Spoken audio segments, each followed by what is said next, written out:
శోభన్ బాబు గారితో బాగా క్లోజా మీకు? శోభన్ బాబుతో కంబైన్డ్గా యాక్ట్ చేసాము. నేను హీరో కాకముందు నుంచి కూడా మేము ఇద్దరం కలిసి నాటకం కూడా వేసాం. ఓకే, అప్పటి నుంచే పరిచయాలు. కృష్ణరాజు గారితో మీకు కృష్ణరాజు తేనె మనుషులకి టెస్ట్కి వచ్చాడు. ఓకే, ఆ టెస్ట్కి వచ్చి సెలెక్ట్ అవ్వలేదు అతను. పరిచయం ఉంది అప్పటి నుంచి. తర్వాత హీరోగా చిలకా కూరగా ఫెయిల్ అయింది.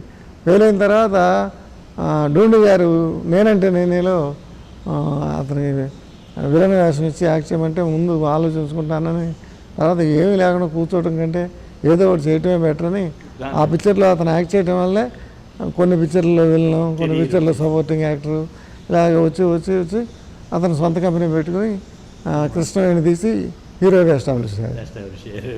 మామూలుగా ఆనాటి సినిమా ఇండస్ట్రీ, ఈనాటి సినిమా ఇండస్ట్రీ ఏమిటి, ఎట్లా మీరు అబ్జర్వ్ చేస్తున్నారు? అప్పుడు బాగా టైం తీసుకొని చేస్తే 60 రోజుల్లో రాఘవేంద్రరావు, కోదండరామరెడ్డి 60 రోజుల్లో తీసేవాడు సినిమా. నేను తీసే సినిమా 40 రోజుల్లోనే తీసేవాడు నా డైరెక్షన్లో. అంతకుముందు దాస్ గారు, విజయ నిర్మల్ గారు, బీసీ రెడ్డి గారు వీళ్ళంతా 30 రోజులు, 25 రోజులు, 20 రోజుల్లో కూడా కోటి రామకృష్ణ వీళ్ళంతా అంత తొందరగా తీసేవాడు. మరి ఇప్పుడు ఇన్ని రోజులు ఎందుకు పడుతుందో నాకు అర్థం కావట్లేదు.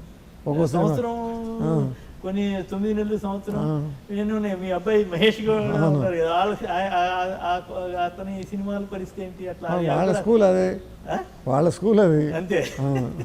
ఒక ఫైట్ అంటే వారం రోజులు 10 రోజులు తీస్తారు.